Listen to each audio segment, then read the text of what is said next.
کیا سگریٹ پینے سے وضو ٹوٹ جاتا ہے؟ نہیں ٹوٹتا. نسوار لگانے یا گٹکا کھانے سے وضو ٹوٹ جاتا ہے؟ نہیں ٹوٹتا. کیا عورت کو ہاتھ لگ جائے یعنی ٹچ ہو جائے تو کیا وضو ٹوٹ جاتا ہے؟ حنفیوں کے نزدیک وضو نہیں ٹوٹتا. کیا گالی دینے یا گانے سننے سے وضو ٹوٹ جاتا ہے؟ نہیں ٹوٹتا. کیا بغیر وضو مسجد میں داخل ہو سکتے ہیں؟ جی داخل ہو سکتے ہیں. کیا کپڑے تبدیل کرنے سے وضو ٹوٹ جاتا ہے؟ نہیں ٹوٹتا. کیا ایک ہی وضو سے 5 نمازیں ادا کر سکتے ہیں؟ بالکل کر سکتے ہیں اگر واقعی اس کا وضو قائم ہے تو. جو وضو کی حالت میں انتقال کر جائے تو کیا اسے شہید کہا جائے گا؟ جی ہاں، جو وضو کی حالت میں فوت ہو اس کو شہادت کا رتبہ ملتا ہے. جو بعد طہارت سویا اور مر گیا، وضو کر کے سویا فوت ہو گیا، وہ بھی شہید. ایک ہاتھ سے سر کا مسح کر سکتے ہیں؟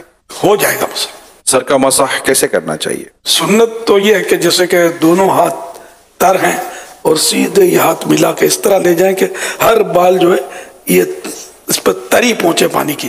سر کے جتنے بال ہیں نا ظاہر، ان سب کے اوپر آ جائے. یہ سنت ادا ہو گئی. اور چوتھائی سر کا مسح جو ہے یہ فرض ہے. گوشت کھانے کے بعد کیا دوبارہ وضو کرنا چاہیے؟ گوشت کھانے سے وضو نہیں ٹوٹتا. اونٹ کا گوشت کھایا تو مستحب ہے کہ وضو کر لے، وضو ٹوٹتا نہیں اس سے بھی. وضو کے دوران منہ، ہاتھ یا پاؤں ایک بار دھویا تو کیا وضو ہو جائے گا؟ وضو ہو جائے گا، سنت چھٹی.